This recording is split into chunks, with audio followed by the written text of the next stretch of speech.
नमस्कार बच्चों, स्वागत है आप सबको स्टडी टाइम यूट्यूब चैनल पर।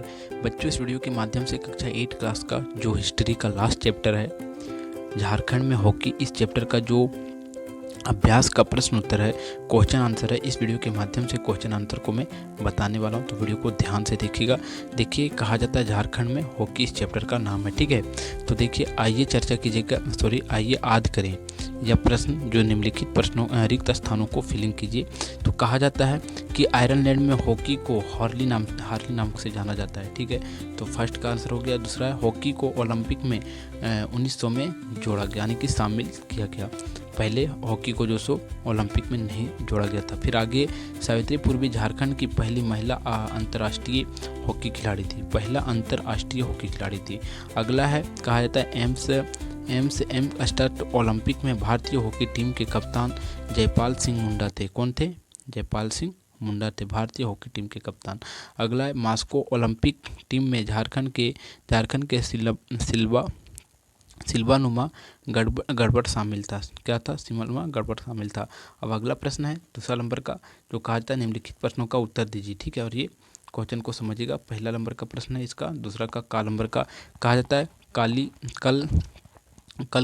कलकतिया स्टिक कैसे तैयार होती थी? कलकतिया स्टिक को बांस की लकड़ी से बनाया जाता था और इसे बनाने के लिए बांस की लकड़ी को काटकर और आकार देकर स्टिक के रूप में दिया जाता था। अब अगला है खा नंबर का, कहा जाता है एस्टो टर्क स्टेडियम में हॉकी क्यों खेला जाता है? कहा जाता है एस्टो टर्फ स्टेडियम में हॉकी खेलने के लिए कई कारण है। एस्टो टर्फ एवं सिंथेटिक टर्फ जो प्राकृतिक घास के मैदान की तुलना में बेहतर प्रदर्शन करता है और खासकर हॉकी जैसे तेज और गतिशील गेंद के लिए यह बेहतर प्रदर्शन उस स्टेडियम में होता है।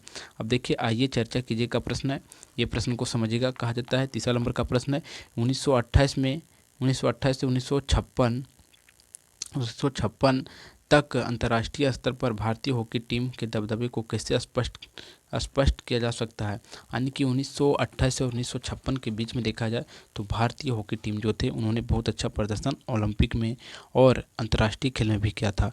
कहा जाता है 1928 से 1956 तक भारतीय हॉकी टीम ने अंतर्राष्ट्रीय स्तर पर एक मजबूत दबदबा कायम रखा था और इस दौरान टीम ने लगातार 6 ओलंपिक स्वर्ण पदक जीते, जिससे वह गोल्डन पीरियड के रूप में जाने जाते थे, गोल्डन पीरियड के रूप में। ठीक है, अब अगला चौथा नंबर का, कहा जाता है मेजर ध्यानचंद्र को हॉकी का जादूगर क्यों कहा जाता है? कहा जाता है मेजर ध्यानचंद्र को हॉकी का जादूगर कहा जाता है क्योंकि उसके पास हॉकी खेलने की अद्भुत शक्ति थी और दक्षता, यानी कि बहुत ही अच्छी उसके पास कला थी हॉकी खेलने की। आगे कहा जाता है उसका गेंद को नियंत्रण करने की क्षमता और स्टिक वार को इतना शानदार था कि दर्शक उससे प्रभावित हो जाते थे। ठीक है, अब अगला है हमारा 5वां नंबर का प्रश्न है। कहा जाता है आपके अनुसार बरियातू हॉकी सेंटर को इतना सफलता क्यों प्राप्त हुआ? बरियातू हॉकी स्टेडियम रांची में है, जो भारतीय हॉकी में अपनी महत्वपूर्ण भूमिका निभाई है। और आगे कहा जाता है विशेषकर महिला हॉकी में यहाँ से निकली कई खिलाड़ी राष्ट्रीय और अंतर्राष्ट्रीय स्तर पर हॉकी का प्रतिनिधित्व कर चुकी है। आगे कहा जाता है भारत का प्रतिनिधित्व कर चुकी है और इसकी सफलता के लिए प्रमुख कारण निम्न है। ठीक है, अब देखिए अगला और ये लास्ट नंबर का प्रश्न है, छठा नंबर का, कहा जाता है महिला हॉकी में जनजाति युवतियों को वर्चस्व क्यों है?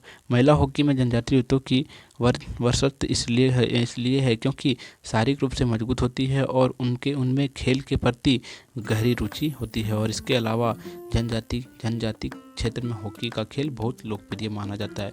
और इस प्रकार से इस अध्याय का जो प्रश्न उत्तर था लास्ट चैप्टर का, जो हमारा झारखंड का हॉकी था चैप्टर का नाम, इस चैप्टर का प्रश्न उत्तर समाप्त होता है। अगर आपको वीडियो अच्छा लगा हो तो वीडियो को आप लाइक कर दीजिए और हमारे चैनल पर अगर आप सब्सक्राइब कर दीजिए। फिर मिलता है आपको एक नेक्स्ट वीडियो।